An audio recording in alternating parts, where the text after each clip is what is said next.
Hello, my name is Pat Allen, and I'm an interviewer for the Library of Congress in Washington, D.C. for their Veterans History Project. The project is run locally by the Cincinnati-Hamilton County Public Library, and the gentleman who conducts that for the library is Brian Powers. And we have the fortune today of interviewing a World War II Navy Marine veteran, Paul White. Paul, is it all right to call you Paul? Yeah, Or fine. you want me to call you Mister, or do you have another nickname? It's Paul. Paul's fine, okay. Thank you for doing this interview for us. Tell us what your full name is, Paul. Paul Clifton White. And when were you born, Paul? I was born in Dayton When? in 1923. What day and date? What date? What month? November November what? 3rd. November 3rd, good. And what were your parents' names, your mom and dad? My dad was named Arthur Floyd White.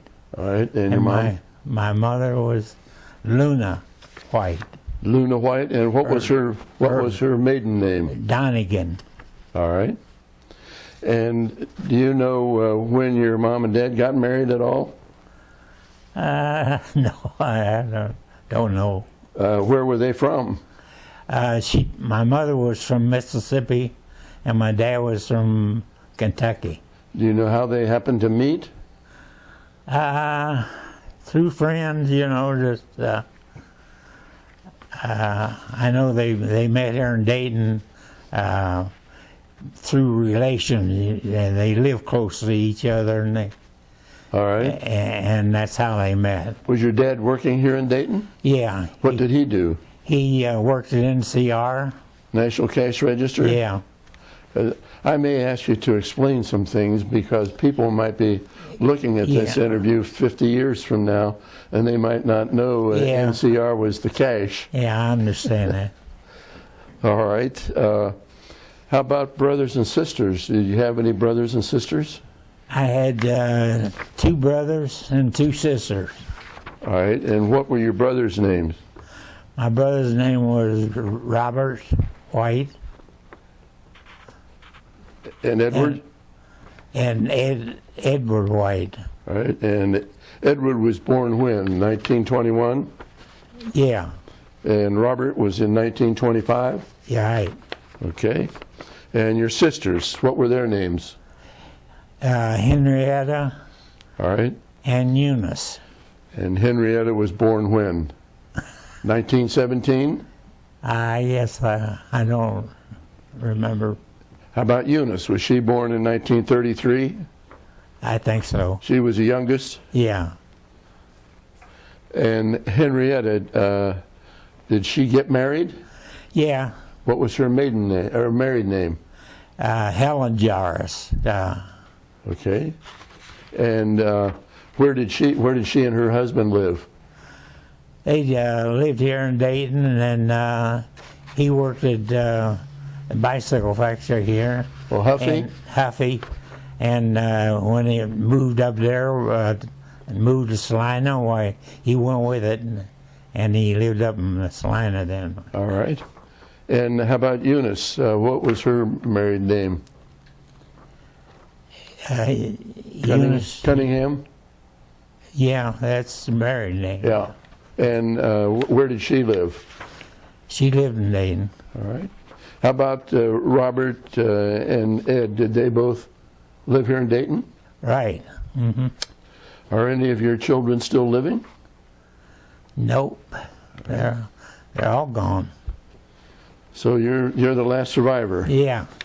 You're hanging in there. Well, tell me a little bit about your education.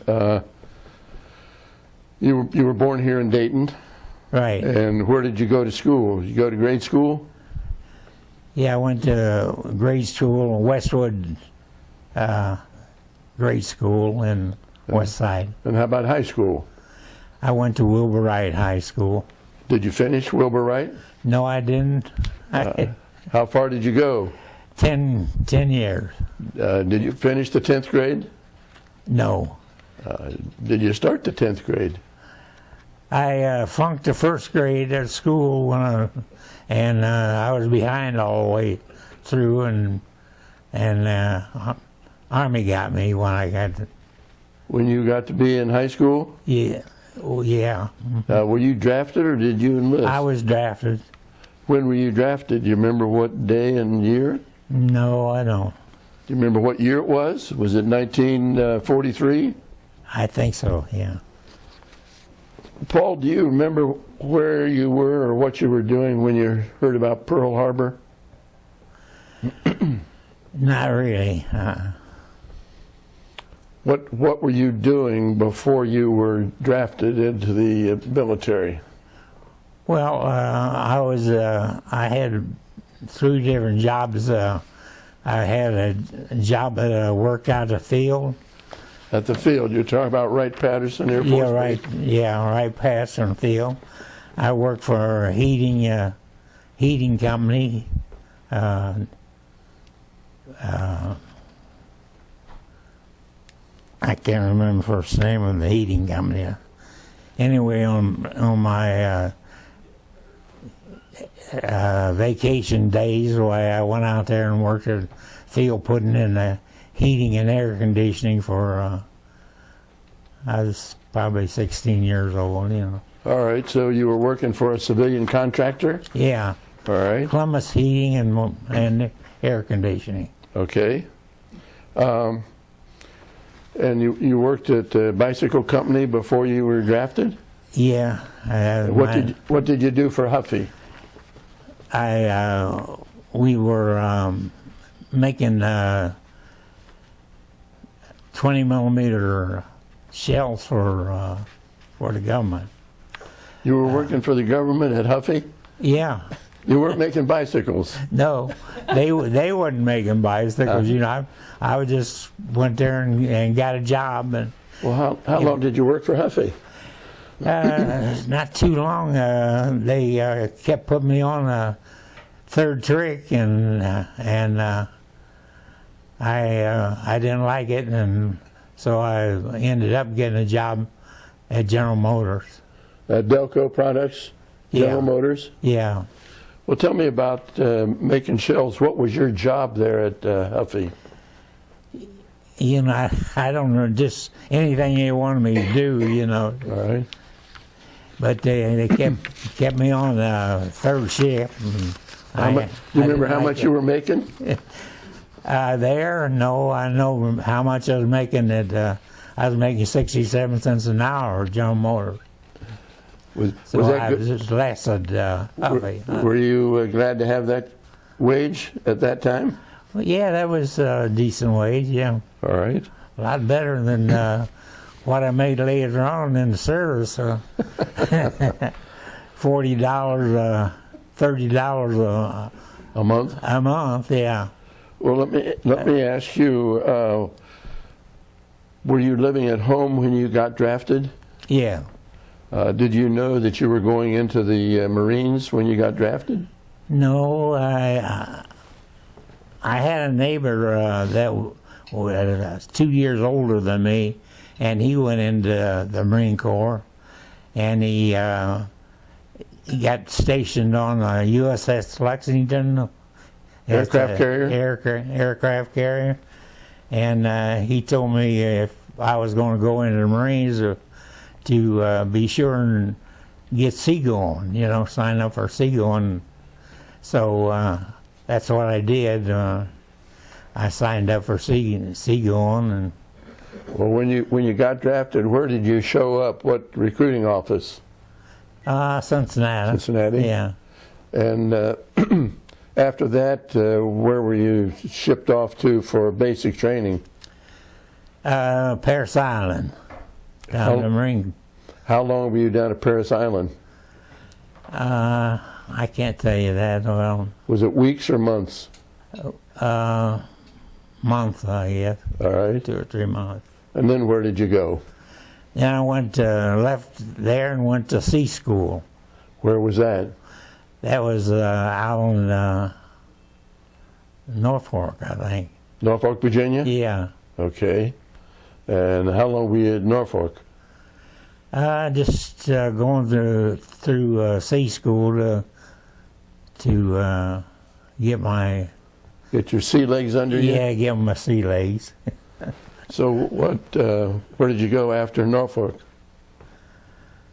I went to Boston. You went to the city of Boston? Yeah, city of Boston, to the carrier or to the ship I was on.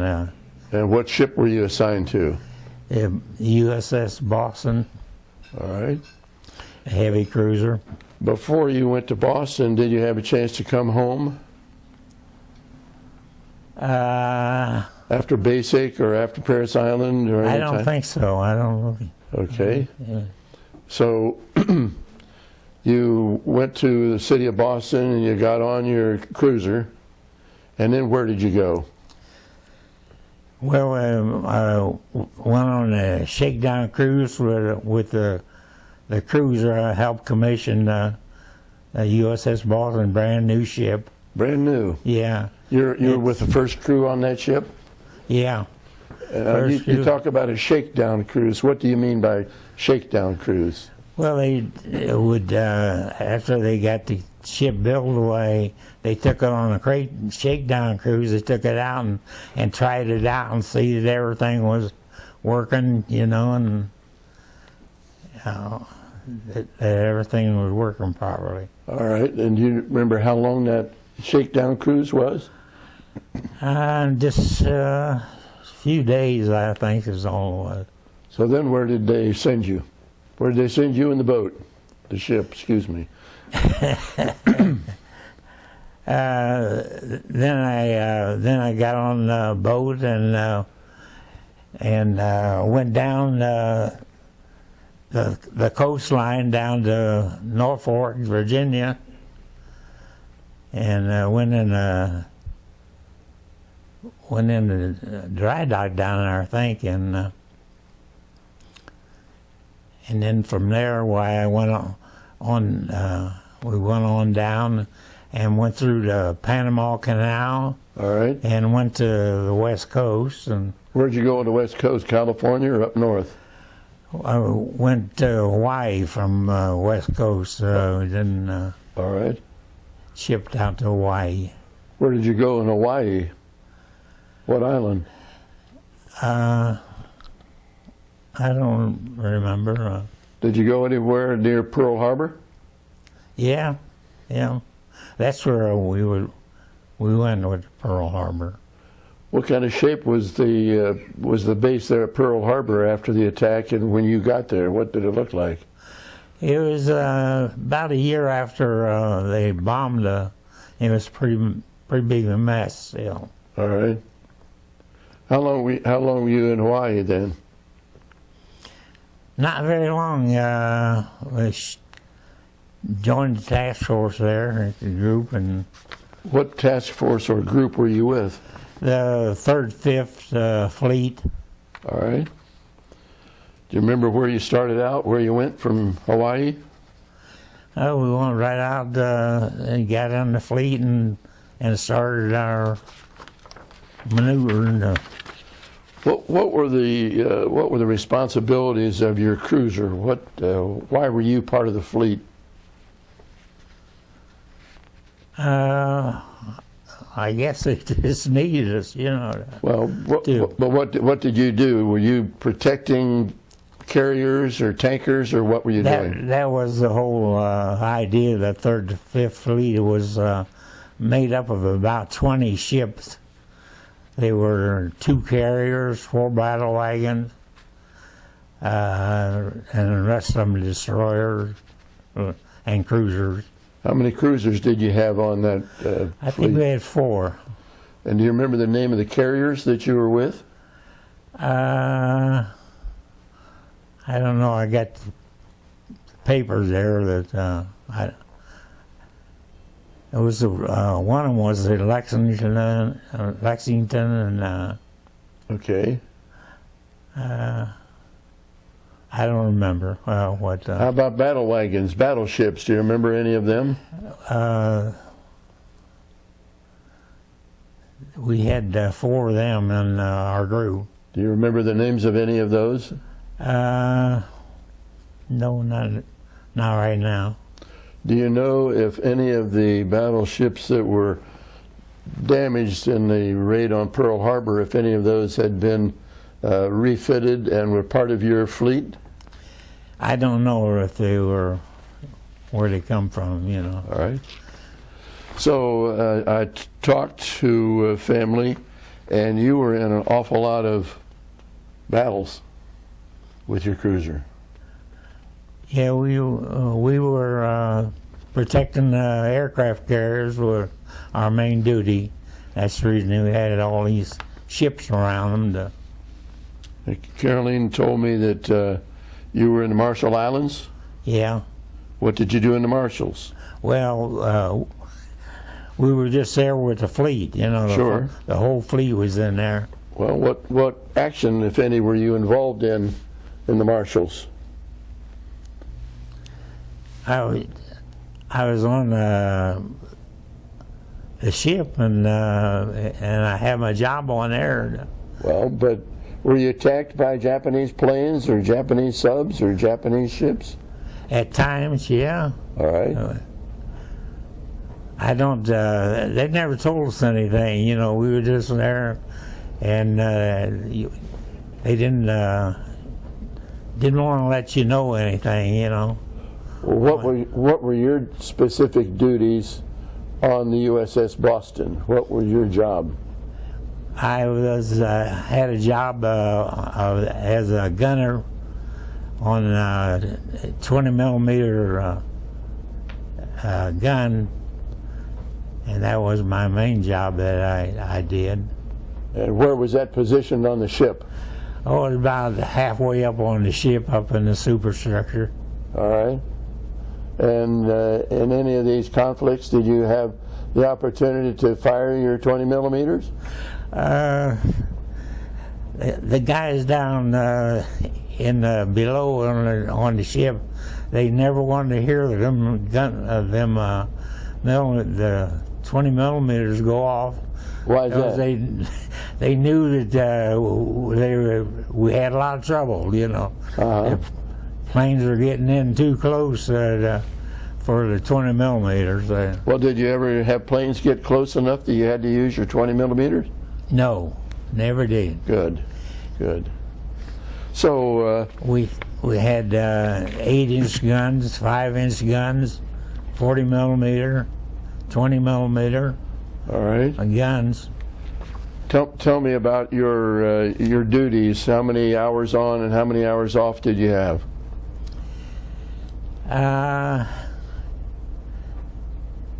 We had on the ship. They had it rigged up where that they, when we was out there, that they had a general quarters. All right. That early in the morning and late in the evening was a danger, really danger places or time that for Japanese to attack, and they had CQs, they called it, where they everybody went to their stations and manned their guns, you know. All right. And where were your sleeping quarters for you? Right about the middle of the ship, I guess. About I think it's 3 decks down and superstructure, but I think it's three superstructures on the ship I was on. So in the area where you slept, how many men slept in the same area? About a dozen. They had bunks that they fold up in the daytime and let out 3 high, And what did you have? Do you have the bottom, the middle, or the top? I had the bottom one. So these You had to watch out that you were getting out at the right time. You didn't get tromped on, you know. Yeah. You wanted to be the first one out? Yeah. Or the last one. So these bunks, they just folded up against the wall, and so they would be out of the way. Yeah. And were those hard bunks, or was there some soft material that was underneath you? They were just regular bunks, you know, just I don't know what they were made out of. How was the food on board? It was pretty good most of the time until we were out for a while, and until we got supplies. Then we run out of supplies every once in a while. How would you be resupplied? We went in sometimes to Anchorage, to Some island? yeah. There was I can't think of the names of some of the anchorages, but we pull in there, and there's islands out there that around, and I'm getting a little confused. Oh, take your time. Take your time. Did you ever have any resupplying ship to ship?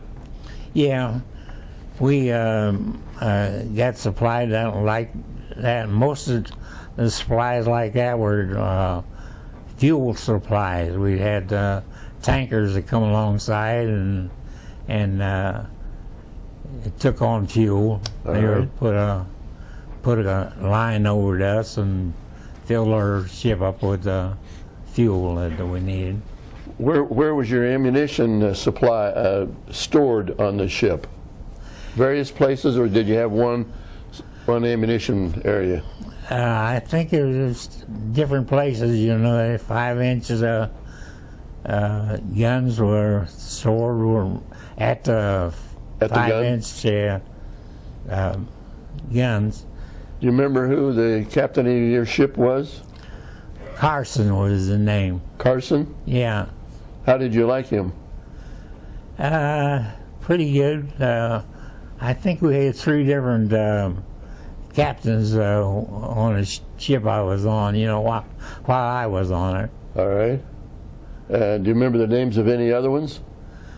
No, I don't. All right. Among the 3 captains, was Carson your favorite? Well, he was the first one, and I don't know if I had a favorite. That's one of the duties of the Marines on there were to protect the captain and executive officers. Do you remember how many men were on the ship? It was around 1,000. All right. 1,000 men on the ship. Did you become close friends with any of the sailors or other Marines? Yeah, we were all close. You know, we had our own compartment, and pretty much. So were the seagoing Marines separate from the regular Navy? Yeah. And how many seagoing Marines did you have on board the USS Boston? I counted them the other day. There's 33 on the picture that I showed you. All right. 33 Marines on there. Each one of them had their own duties. And now, once you got out to sea, did you ever get off your ship? I think one time. So we had a get together, had a little party on one of the islands out there. Then they furnished us with 2 warm beers, and that was the party we had. And that only happened one time. Well, you were discharged in October of 1945, and you went in 1943. So you were on to Boston for almost 2 years? Yeah. And during that 2 years, once you got out to sea, you only got on shore one time? Very few times, yeah. Just at one time we was out there over a year, you know, a year straight without getting back in any place. Do you remember where you were during that 1 year period of time, or were you at a number of different islands? Well, different islands. We were out there to protect whatever island that they decided they wanted, you know.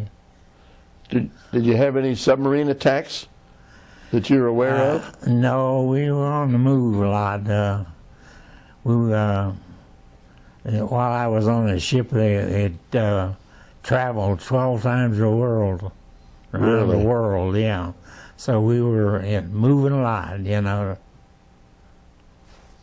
Do you remember what the top speed was for your cruiser?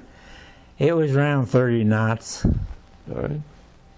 And you said you had some destroyers with you, some tin cans? Yeah, about a dozen of them would be. They were on the outside of the circle to protect the carriers. The carriers were in the middle, and the battle wagons, and on out to the tin cans. They were probably about a dozen tin cans around the fleet. All right.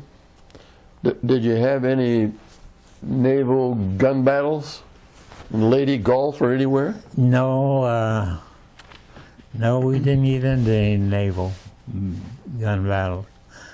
We were there to protect the fleet and protect the aircraft carriers. That's the thing that was doing the damage, you know. We had about 50 planes on each carrier, and we had 2 carriers. You remember what kind of planes were on the carriers? Were they Hellcats or Wildcats or torpedo planes? Do you remember what they were? No, I don't.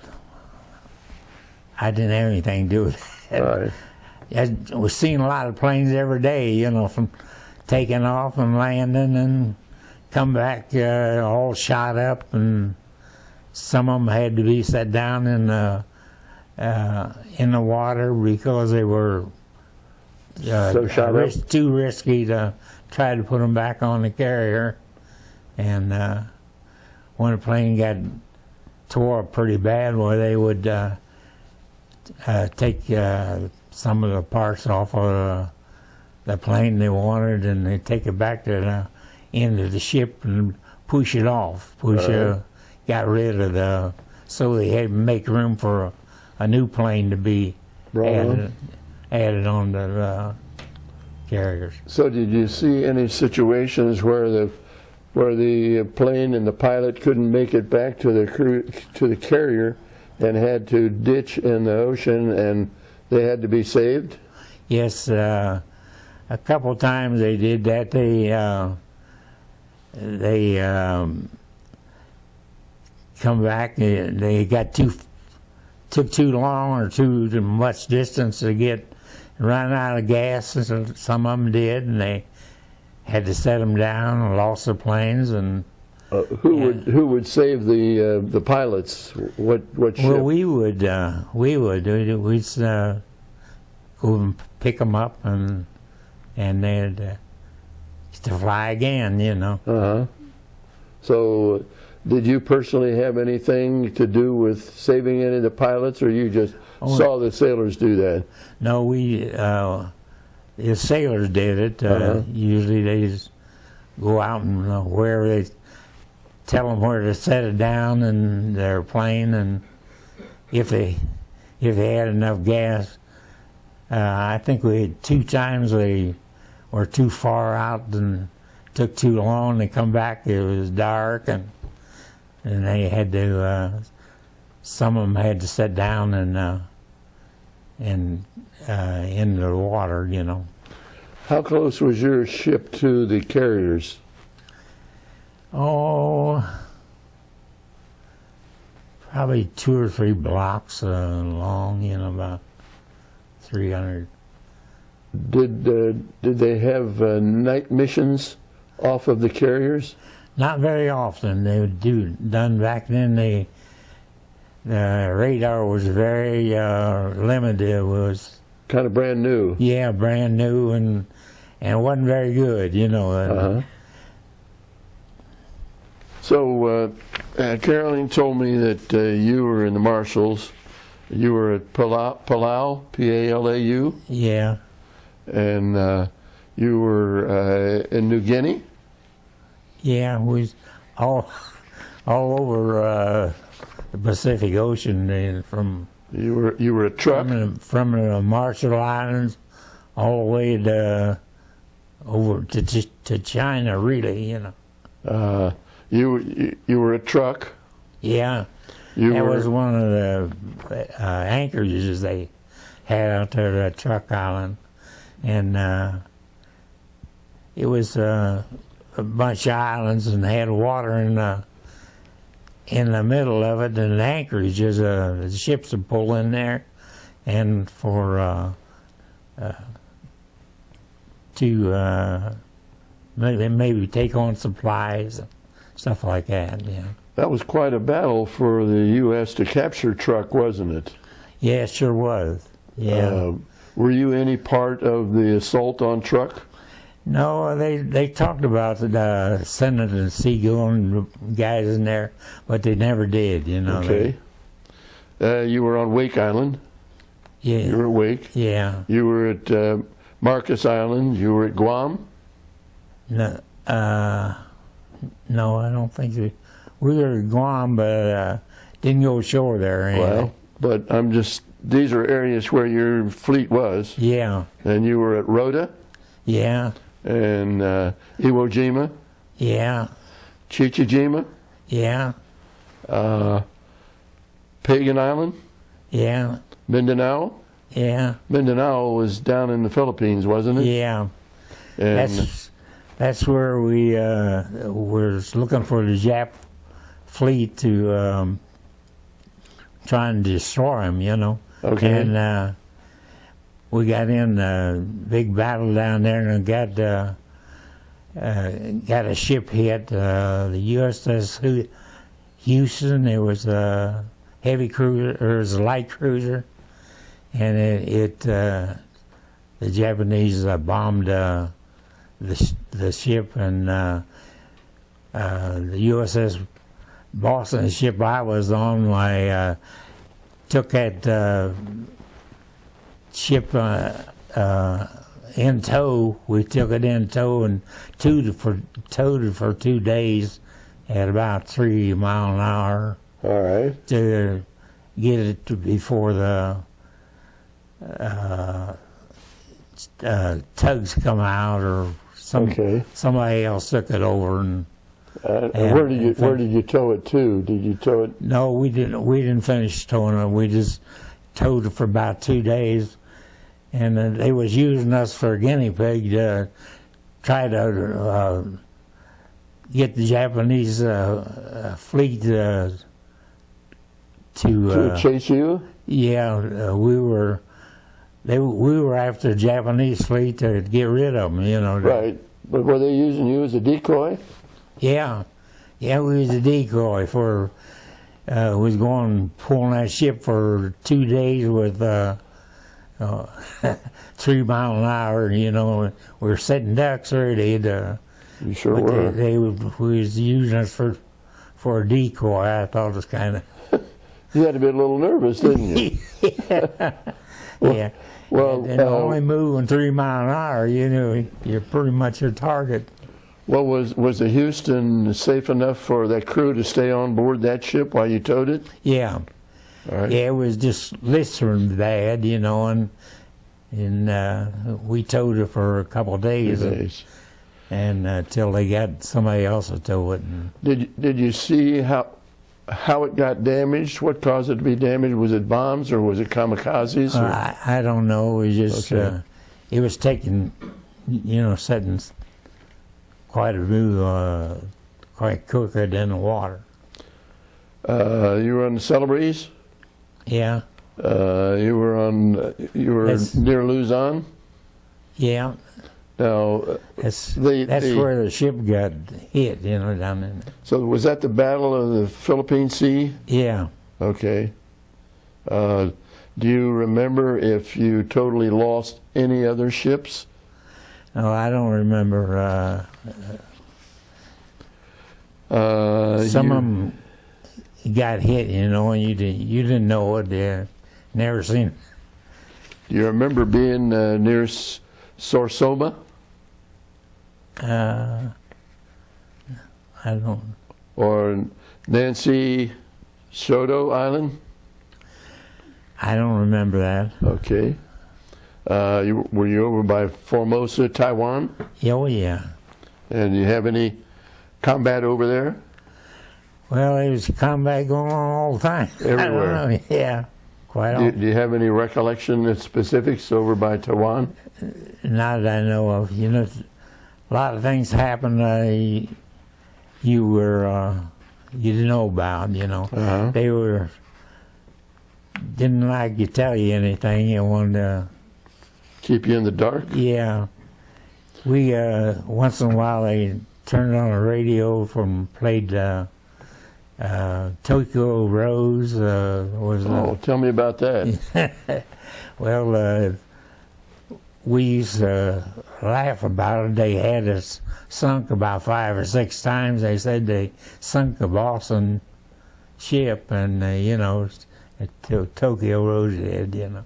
Huh. And we'd laugh about it. That's kind of neat. I think it's about 4 or 5 times we got it on the radio where we got sunk. Were you at any other places along the China coast that you recall? Yeah, we went down the China coast, and what happened down there? Did you go into Indonesia? The islands? We down in the Philippines. Okay. Yeah. Philippines, China coast, up to Iwo Jima, and you were up in Okinawa in '44. Yeah. What did you? That's where we was having trouble with our ship. We had to come back to the States to have it fixed, you know. What was the matter with the ship? I don't know. It just we were still doing under our own power, you know, and everything. But it was something that had to be done to the ship. And years later, the USS Boston was the first missile ship. Oh. They put the missiles on Boston it was the first, number 1. All right. Well, when you had to come back to the States for repairs, did you have any escorts with you? No. You're by yourself? Yeah. And we were by ourselves joining the fleet too, going out. Well, did you have any submarine warnings on your way back to the States? No, we went in a zigzag course back and forth, you know, to keep maybe the submarines from zeroing in you. All right. And sinking you. Do you remember the story about the USS Indianapolis that was sunk going back to Tinian when the ship wasn't zigzagging and they got hit by a Japanese submarine? No, I remember though that when we first went through the Panama Canal and we were going to Hawaii, while we went across the equator, and the captain was zigzagging. He said he's setting a record going across the equator back and forth with the zigzagging, you know. And we got initiated there. Okay. Anybody wasn't, there was a pollywog, they call him. That was a guy who never been initiated for going across the equator. So you were a shellback. You were one of the pollywogs? Because you I was a pollywog, and I got initiated, and now I'm a shellback. Was the Boston your first experience on the water? Yes, it was. I couldn't, when I first seen that ship, I couldn't believe that it could float. You know, it had all that armor and all that metal on the thing, made out of metal, I guess 1/2-inch metal or something. And I stood there with my mouth open and learned to never seen anything out like that, you know, that big. 700 feet long. All right. Had 3 decks and 3 superstructures on it. So you became part of the USS Boston, didn't you? Yeah. Why I outlived it, you know. The Boston, I helped commission it, and it's done with now, you know. I don't know where it's at. Well, after you came back to the States for repairs, did the Boston go back out to sea? I don't know, because I got off of it, you know. All right. When they came back to the States to make repairs, why we had a chance to get off of the ship, and I chose to get off, and that was about probably 4 months before the war was over, you know. But well, what did you do during that 4 months? well, I went down to Norfolk, Virginia, and had quite an experience down there. I was down there when the war was over, and I went up to Norfolk, and boy, they were celebrating, you know, that Japanese had surrendered, and I lost my train of thought. You know. Well, you were telling me that you had an experience there in Norfolk when you went down there, and you were there when you got news of the Japanese surrender. Yeah. What kind of a celebration did you have there? Oh, I went over into Going to Hampton Roads? one of them. I don't know. I'm getting confused. That's all right.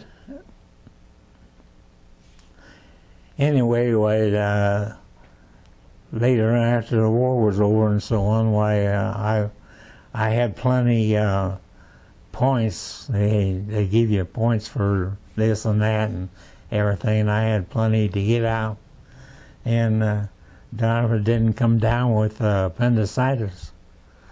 And just when I was registered to get out, you know, I was one of the first guys that was getting out of the service down there, and I come out. It was on a Friday night. And so the doctors and everything was on leave. They was on for the weekend, you know, on a weekend leave. That's a bad time to get sick. It was a bad time to get sick. So they packed me in the ice for 2 days till Monday, till the doctors come back, and I got an awful scar down here where they operated on me, and I had to spend another month in the hospital there before they discharged me. Wow. So you didn't get any battle scars, but you got surgical scars from... Yeah. I got a big I think they tried to kill me. Well, did any of your crewmates have any battle injuries at all while you were out at sea? No, I don't think so. Good. My 20 millimeter gun was up about halfway up on the ship, and when there was a 5-inch tour, 2-inch or two guns, 5 inches, 5-inch guns was on a The turret? yeah, and when they would point them guns straight up, well, I could reach out and touch the end of the barrel of a 5-inch gun, you know, and it just, when it was like that, well, it just ripped your clothes off of you doing the concussion, you know. I'm surprised I can hear it all now, you know. Well, you're doing a good job. Pretty good job, yeah. So, let's see. How close did you get to Japan? Was Okinawa the closest you got to Japan? Yeah, no, I guess Iwo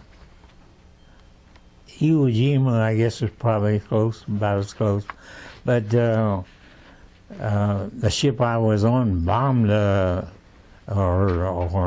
didn't bomb them, they shelled Iwo Jima 6 months before they landed on the Iwo Jima. Oh, they did? Yeah, we shelled Iwo Jima. How many days did you shell? I don't remember at that time how many, or later on when they landed on Iwo Jima, why we shelled them again for 4 days. What was the purpose? Do you know what the purpose was for shelling it months in advance of the invasion? Well, no, I don't know. It's just something they wanted to do, I guess, you know. But yeah, we shelled it for a couple of days, and then when the Marines landed on, we shelled it for 4 days. The 21st, 22nd, 23rd, and 23rd, they raised a flag. Okay. They figured they had the island in control, you know. All right. I'll bet when you were shelling Iwo Jima, you were glad that you were a seagoing Marine instead of a ground Marine. You know it. I had a neighbor, he was, I think I told you, he was on the USS Lexington, Right. aircraft carrier, and I said, "Boy, I'm glad I listened to him," and got in. Got on ship. I got in seagoing. I signed up for when I went into the service. Well, didn't the Lexington take quite a bit of damage? Oh yeah. And did your neighbor survive that? Yeah.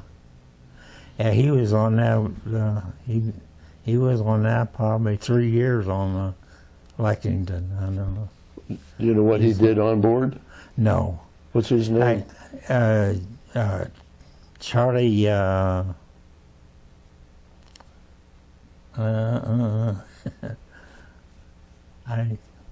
Is he still living? No, he passed away. He's 2 years older than I was, and he went in the service 2 years before, and All right. he got on the Lexington, and when we went in one of them anchorages out there, why we anchored pretty close to the Lexington there. And I got permission to go over and see him. That's the last time I seen him. Well, how did you get from your ship over to the Lexington? In a little boat they had, you know, one of their little boats. So, how much time did you get to spend with him? I got to spend a day. That you was know, nice. yeah. But they hauled about I don't know, about a dozen guys, I guess, over there, and they hauled us back to the ship after the visit. Do you have any idea where you were in the Pacific when you were close to the Lexington and were able to visit him? I don't remember. You know, I was in one of them anchorages out there where they. Well, but besides shelling Iwo Jima, Did your cruiser shell any other islands? I don't remember. How about Chichijima? We shelled, I know we shelled Iwo Jima 2 times, 6 months, and 6 months later we shelled them when they landed there, you know. How about Chichijima? Did you do any shelling there? No. Right. How about Wake Island? We, the airplanes did the biggest part of our fighting for us, you know, that's what... Well, your own job on board ship, were you mainly security team to protect the officers and the men there on the Boston? That was part of our job. And I think we had 33 Marines on there, and we was in charge of the brig, and we was in charge of water supply. Water supply was a big thing back then, you know, fresh water. Sure.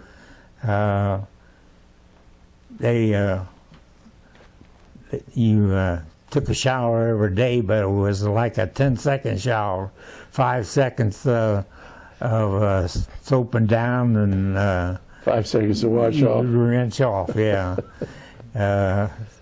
Was it cold water or warm water? Well, it was warm water, but back then it was awful hard, I guess, to get fresh water, you know.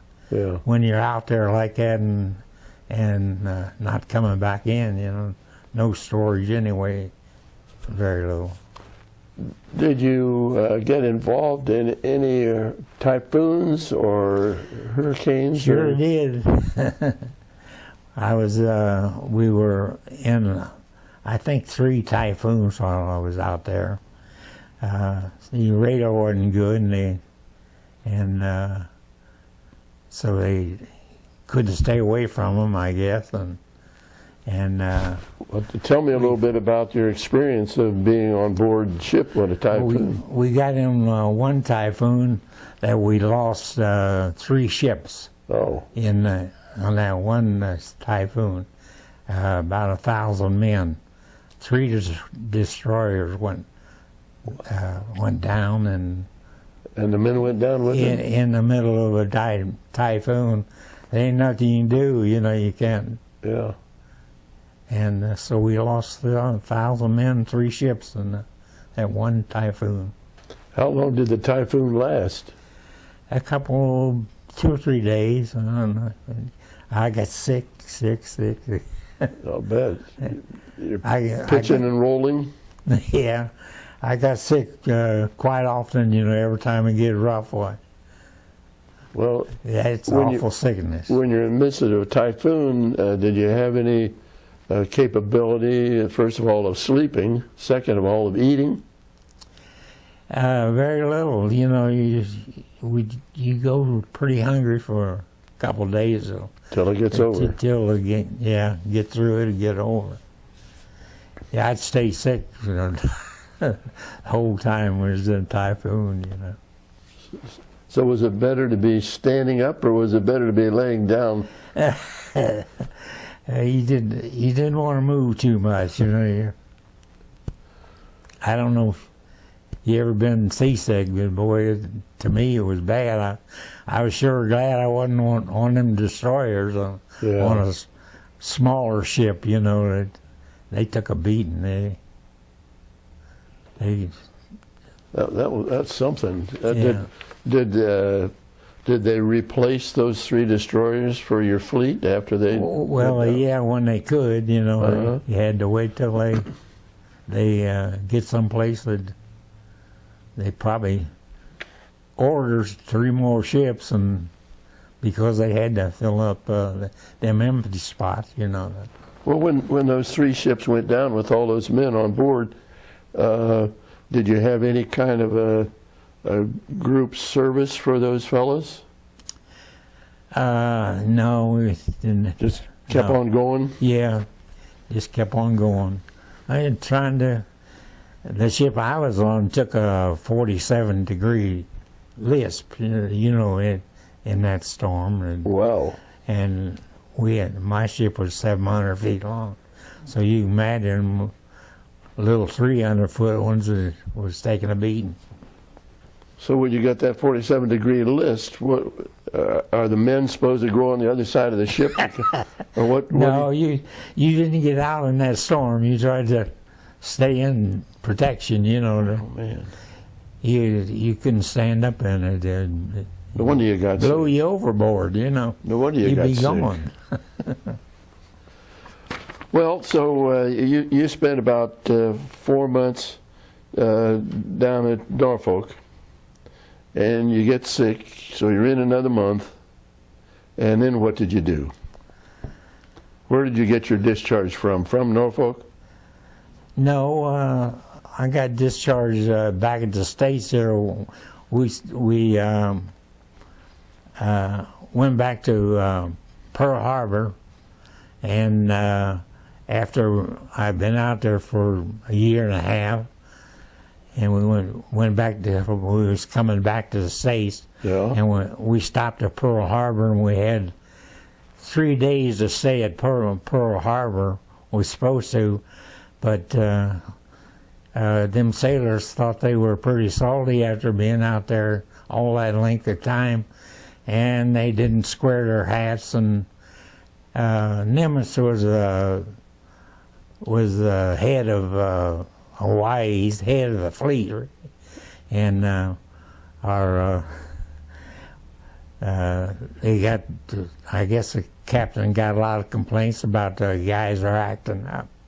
They wasn't squaring their hats and their stuff like that, and so Nimitz kicked us out of Pearl Harbor after we've been. We had killed 2 days coming back to the States from Pearl Harbor that we were supposed to have spent in Pearl Harbor. Them sailors thought they were ought to be treated better than that, but Admiral Nimitz didn't think so. He had to have control of his navy. Yeah. Did you ever meet Nimitz? No. Did you see him? I don't ever remember seeing him. All right. So you leave Pearl Harbor and you're heading back to the States. Did you come back through Panama? We come back to, no, we come back to, we got into San Francisco. All right. I've sailed under San Francisco Bridge? Golden Gate, and I've been across, later on, years later, I went across the top of it. So I think it was the Golden Gate Bridge was only built about 3 years before I was out there. So how did you get from San Francisco over to Norfolk? Train? Plane? No. I only rode while I was in the service on a train and on the ship. All right, but I want to get straight about the 4 months that you were over in Norfolk. You remember? Yeah. With the Norfolk. Yeah. Now, you were. They was getting me ready for another tour. Where were they going to send you then? Well, when the war was over, though, But where were they getting ready to send you to? well, Back was out to the going Pacific? back to fight the Japs, back where I came from. What were they doing to get you ready? Were they training you for a different job or just a different ship or what? Just to be a Marine, I guess. But were you going? Would you have been on a different ship, or would you have been back on the Boston?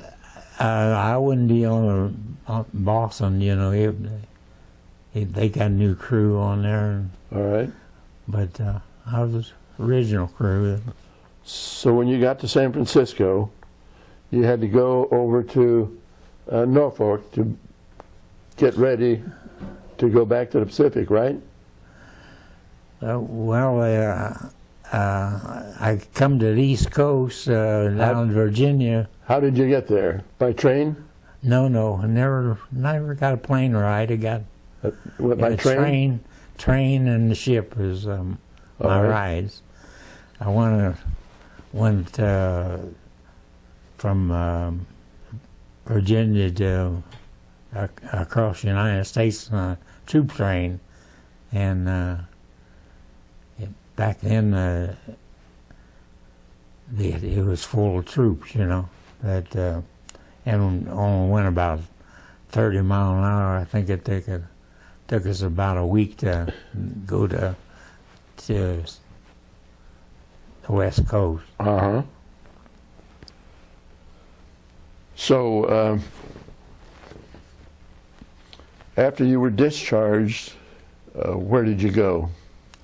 Did you come back to Dayton, or did you? Yeah, I came back to Dayton and came back to my mother and dad's, and at that time we were living out on Smithville Road, and that's where I met the woman that I married. How did you meet her? I met her through. I used to go up this. They had a little confectionery over there on Smithville, and I used to go up there, and I seen these two girls come in there, and the one come in there quite often, the youngest one, and the other one was the one I was interested in, and I got hold of that little one and asked her to have her sister come back there. I wanted to meet her, and that's how I got my wife. Was that love at first sight? I guess you call it that, yeah. I went with her about 4 years, I think. And before you got married? Yeah, before I got married. You wanted to be sure? I got married in 1950.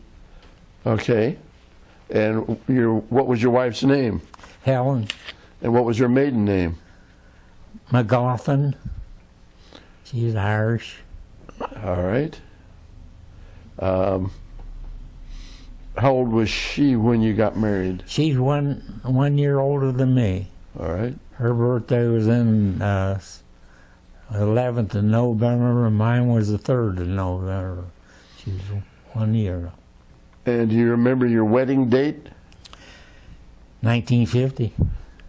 When in 1950? I don't remember. Was it tax return day, April 15th? I think it was, yeah. You know more about it than I do. I don't remember. I had a spy telling me some of these things. So you're back here with all this stuff was a long time ago, 75 years. You're still young yet. I've interviewed some guys that are 100 and more. They got good stories. So you're back here in Dayton with your mom and dad, and were you able to get a job? Well, I had a job. I worked at General Motors before I went into service. Right. And when I come out of the service, they had my job waiting for me. So, good. So I was pretty fortunate there that I was glad to get a raise. When I was in the service, I made $30 a month was my pay, and I got $4 for overseas duty, so $34 for a month. Yeah. What did you do with your money? What money? Did you play cards, or did you have to buy things on ship, or what? You didn't have to buy it. You had a few things to buy. At that time, you could get a pack of cigarettes for 6 cents on the ship I was on. Well, did you send any money home? No. No, I just I don't remember what I did. I didn't send any money home. Well, before you got drafted, you're working at Delco. What was your job at Delco before you went into service? Well, I was a stockman for a bunch of women, probably about 30-some women. They were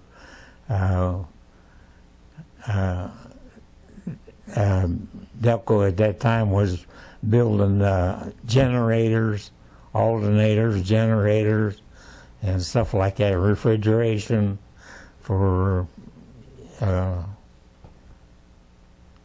motors. Was it for military? No, it wasn't military, it was General Motors. Well, but were they making, at Huffy, you were making shells. Yeah. At Delco?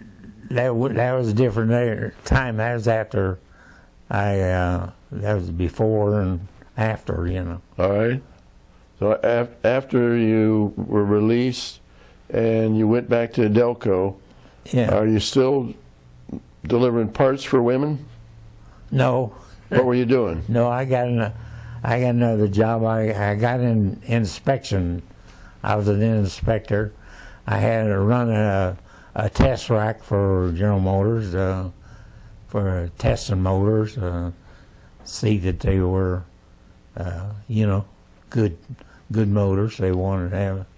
Were you getting paid a salary or were you hourly? I was hourly. How much were you making an hour when you went back? Oh, goodness. I don't know. I was making a lot more than I was in the service. Were you making more than $40 a week? I don't remember. That $30 that they paid me when I was in the service for 3 years was for 24 hours a day. You know, that wasn't for 1 hour. You know. So when I come back got out of the service, why my friends and so on I went to school with, and biggest part of them were married and had kids and had homes and so on, and I was just getting started out again, you know. Uh-huh. What was your highest rank when you were in the service? PFC. Right. When I went on board ship, why they just had so many corporals and PFCs and sergeants and that, and that's the way it stayed, you know. I couldn't make any other thing in what I was. Couldn't get any promotions. Yeah. I made the PFC when I went to sea school.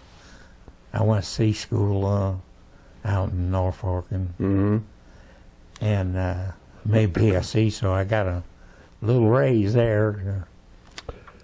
Well, let's go back to Delco after your military service, and you're doing inspection work. How long did you stay in inspection for Delco? I was probably the whole time I was there. And you were there how long? I was there for 40 years.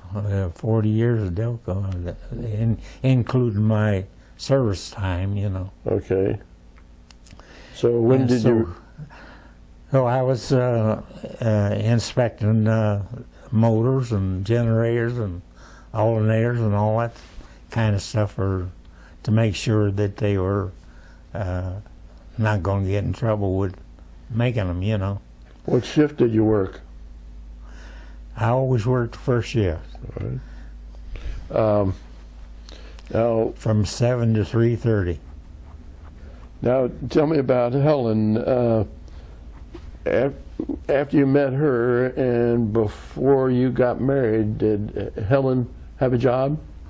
She worked at the NCR, National Cash Register. What? She worked there during the war. You know, all during the war.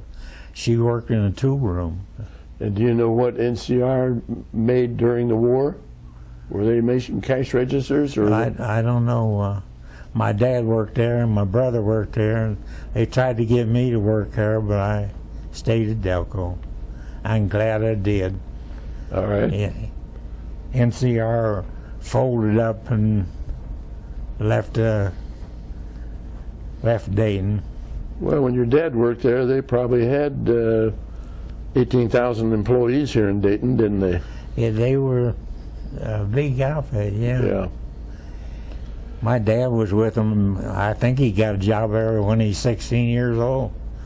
And he worked there for all those years.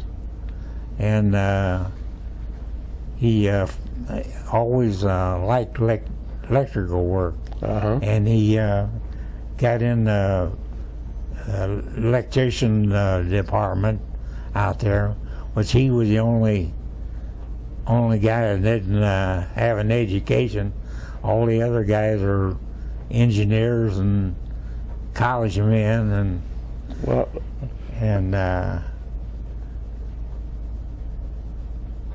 my dad was after he put his time in at NCR, well, he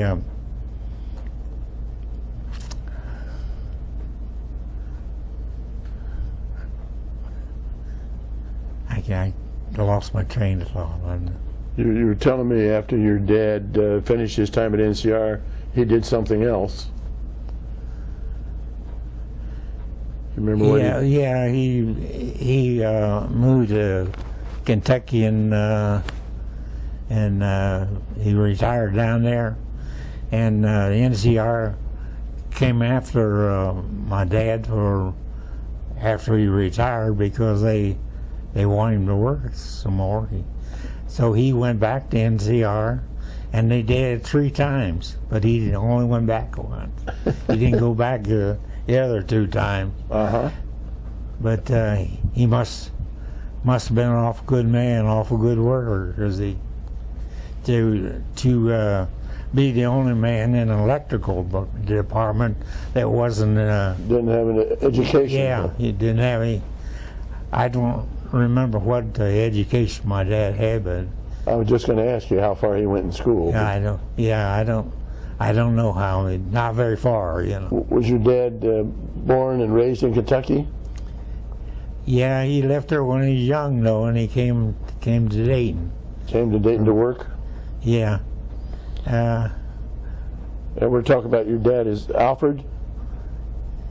Floyd. Floyd? I wrote down Alfred. So. Al. Al? Yeah. Floyd Arthur. Floyd? What was it? Arthur Floyd. Alfred. Art's Arthur Floyd? Arthur. Okay. Arthur was his first name, and half of the people called him Art, and half of them called him Floyd. I'll have to correct that. Most of them called him Whitey. Now, did either of your brothers serve in the military? Yeah, my younger brother served in the military. My older brother didn't, but my younger brother was in the Marines. He joined the Marines, and That's Robert. yeah, Robert. Okay. And he was we were communicating with each other through letters, and he kept he wanted to go overseas, you know, and he spent he never got to go overseas, but He was always I can't- stateside?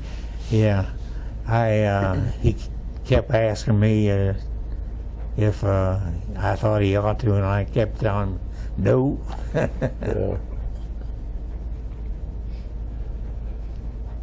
Yeah. Did you and Helen have children? Yeah, we had 2 girls, And Deborah and Ellen and Deborah- Carolyn. Okay, Deborah. When was Deborah born?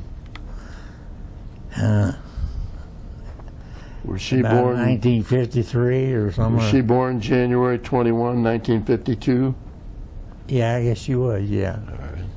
And Deborah, what was her married name? Was it Reinecke?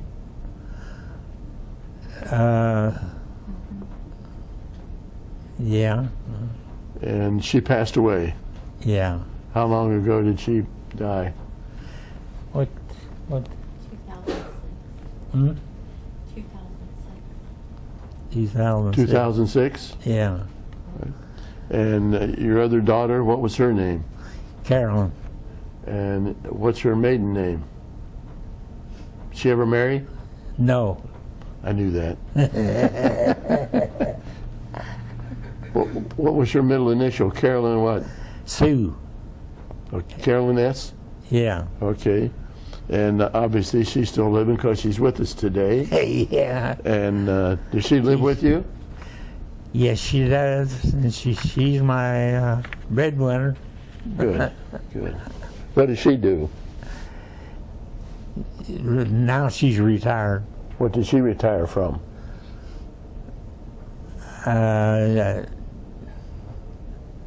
What's that? Elder Behrman's, yeah. Elder Behrman's? Yeah. All right. And Elder Behrman's was a merchandise store, big store here in Dayton, Yeah. and they're out of business now. Yeah. How about Deborah? Did she work as an adult? Deborah didn't work. She was married to Bill Reinecke, the guy. Okay. Did they have children?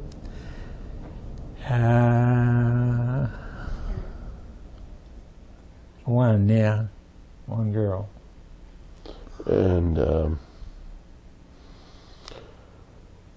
you went to Wilbur Wright, but you never finished school. Did you ever get your GED? No, I didn't. Never got it. I hated school. I flunked the first grade. Put me behind. I should have wised up by then, you know.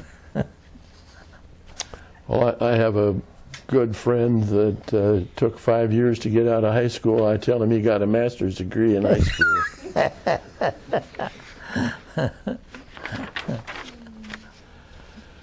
Well, Paul, is there anything else about your service or your life? You're in good health.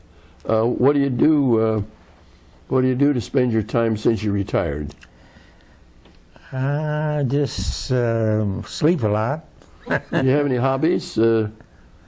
Not really. I just try to take care of things around the house there. Yard work and stuff like that. Okay. You grow a garden? No, I Or don't did you? garden. I cut the grass once in a while, you know. Well, how about when you were married? Did you worked the first shift at Delco? Yeah. And when you got off work, did you garden or did you have any hobbies, woodworking or anything?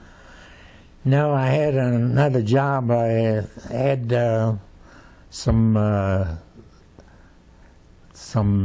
properties that I rented out and I bought and Okay. rented out, so that kept me pretty busy. So you were a landlord. How many properties did you have? I don't know, about 6, I think. These are Yeah. residential homes? Yeah, they were homes in Dayton, Okay. down in the east end of Dayton. So did you take care of those, the maintenance of those homes? I took care of them. Me and I had a maintenance man that did a lot of the more tougher jobs, you know. Heavy duty stuff? Yeah, electric stuff and furnace stuff and stuff like that. Well, do you still have those properties? No, I When did you sold. give that up? When did you give that up? Oh, I was about 7 years ago. All right. Good. I was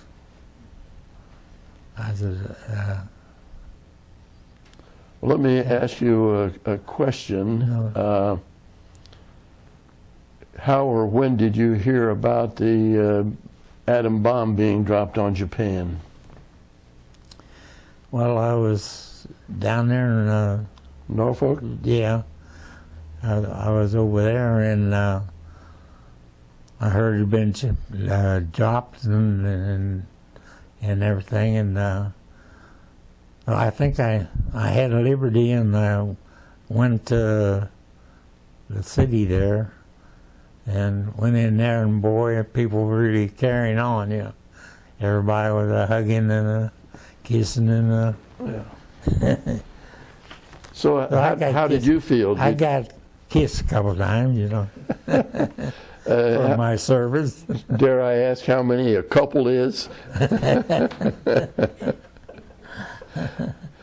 So how did you personally feel? Were you relieved when you learned that you weren't going to have to go back over to the Pacific? Oh, yeah. Well, let me ask you this. Knowing what you know now, if we had the same situation, would you have done it again? I probably would. Yeah, I thought I was pretty lucky, you know, getting in on the Seagoing, and that Iwo Jima was an awful bad. Lot of Marines killed there, and I would have been probably one of them if I hadn't been a seaman. Yeah. And I think there's 7,000 Marines got killed on Iwo Jima. It was bad. And a bunch of them got wounded beside, you know, all arms and legs and all that stuff. And yeah, I was pretty fortunate that I was aboard a ship, you know. How far out was your ship when it was shelling Iwo? Were you miles away? I don't know. We was probably just within sight, you know, of where we was firing. Could you see the flag raised up on the mountain? No, I didn't see that, but I was there then, you know. Uh-huh. I got papers there that I was there 21st, 22nd, 23rd, and 23rd they raised the flag. Well, let's go through some of these pictures, and if you want to zoom in on these pictures, tell us and let me know when you can see this best, if I need to tilt it one way or the other. How do you focus this? Isn't there like the...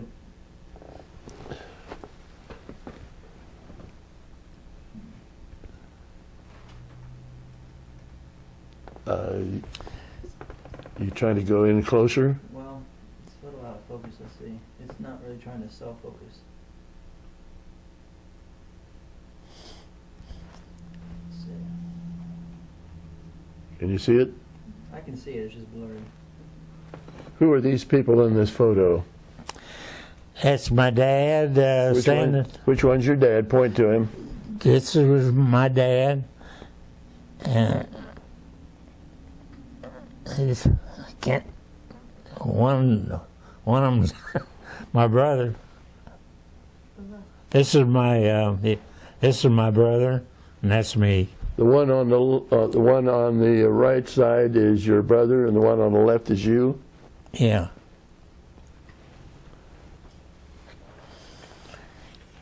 You know, my dad worked at NCR, and he worked on the Code Buster, the Japanese Code Buster. And The Japanese or the German?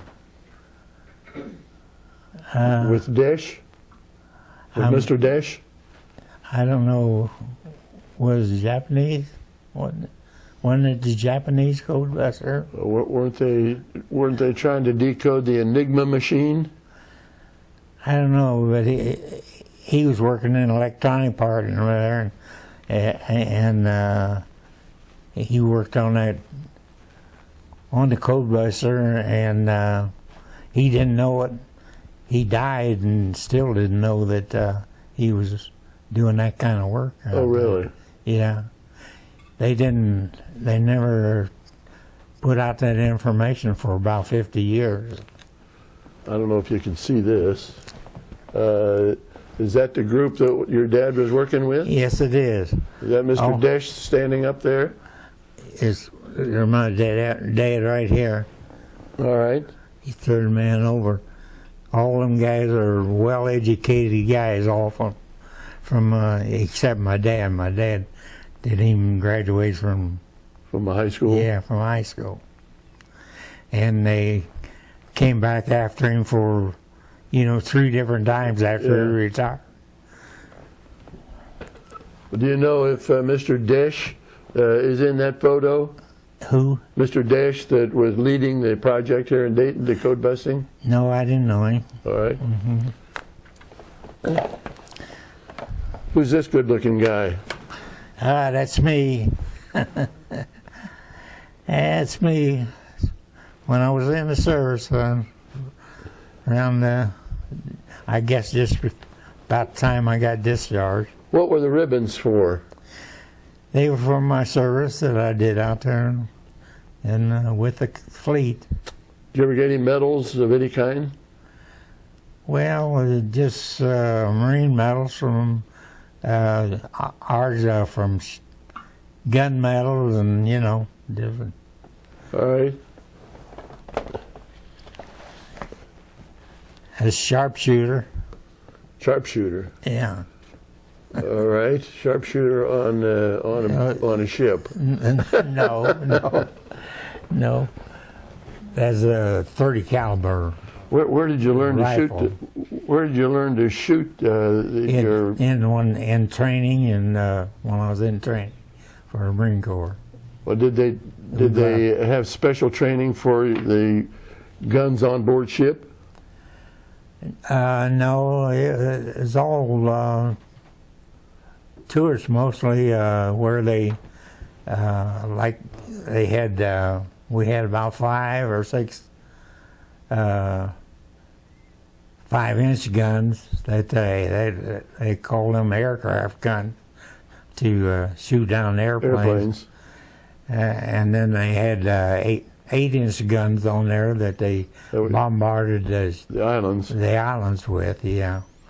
And that's what we used it. Well, what were your guns for? The ones that you were trained to use? I don't know. We never used them.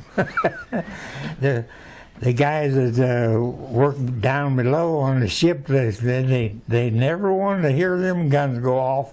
They knew the Japs were. So they just put them on the ship so they could scare the Japs if they got close enough? How about this photo?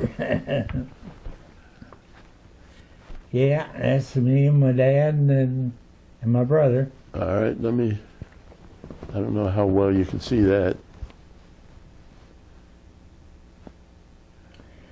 My brother and me were off close.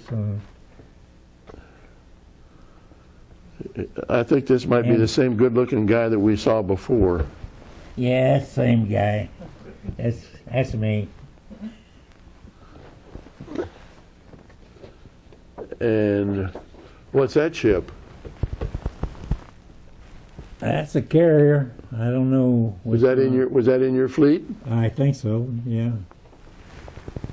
Do you know why you have that? Was that the carrier your buddy was on? It might be. I don't know why I got that. He was on the USS Lexington. Lexington. Yeah. That's the only carrier I've ever been on. I went over there to see him and did it. Well, someplace I had a picture of your grandparents down in Kentucky. Maybe we can find that and show that. So Helen worked at Elder Behrman's. Carolyn worked at Elder. Oh, right. Where did Helen work? She worked at the NCR, National Cash Register. What did she do? She worked in a machine shop. After you began having children, after you had children, did she work outside the home? No. Yeah, she worked at a couple of different places. You remember where? I can't remember right now. You remember where she worked? Globe Industries. Globe Industries? Yeah, yeah, It, yeah. I couldn't think of it. Do you know what she did at Globe? I worked on little motors. Was she an inspector? Build little motors. Was she an inspector? Yeah. You know, did she work anyplace else besides NCR? And NCR and Globe, and I don't think she worked in quite well. okay. Well, I don't know how well. Sure. I think he dropped his. Did, Let's see. That's probably the best it's gonna do. That's okay. so this is a photograph of the old folks down in Kentucky. Yeah. Did you ever go to that cabin? Yeah, quite a few times. Yeah. And who are all those people? Great grandparents, grandparents? Yeah, grandparents, parents, and a couple aunts in there too, I think. Now, And me. this little fellow right here, second from the right, is that you? Yeah, that's me right there. How old were you then? About 6 years old, I think. My granddad bought a piece of property. I think he paid about a quarter an acre for it back in those days. And he went in there and cut down the trees, and he built that house there. You built that cabin? He built that The cabin. log house, yeah. And he kept adding to it. He put porches on. Inside Plumbing?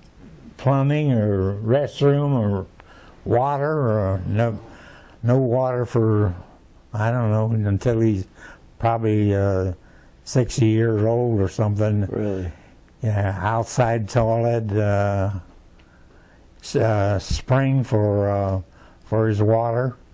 The spring was about a block away from the house. It was over the hill, and wash day was a big day. They give everybody a bucket and went down to the spring and filled up the bucket with water and brought it up and poured it in a big old iron skillet and built fire under it, and that's the way they had wash day there. Oh, big iron kettle? Yeah, Outside outside. over a fire. yeah, and Did you help tote water? yeah, that was a big job. That was a tough job to, make several trips down over the hill or about a block away and to get a bucket of water and haul it up there and empty it and go get another one. Well, did you have fun down there on the farm? Not really.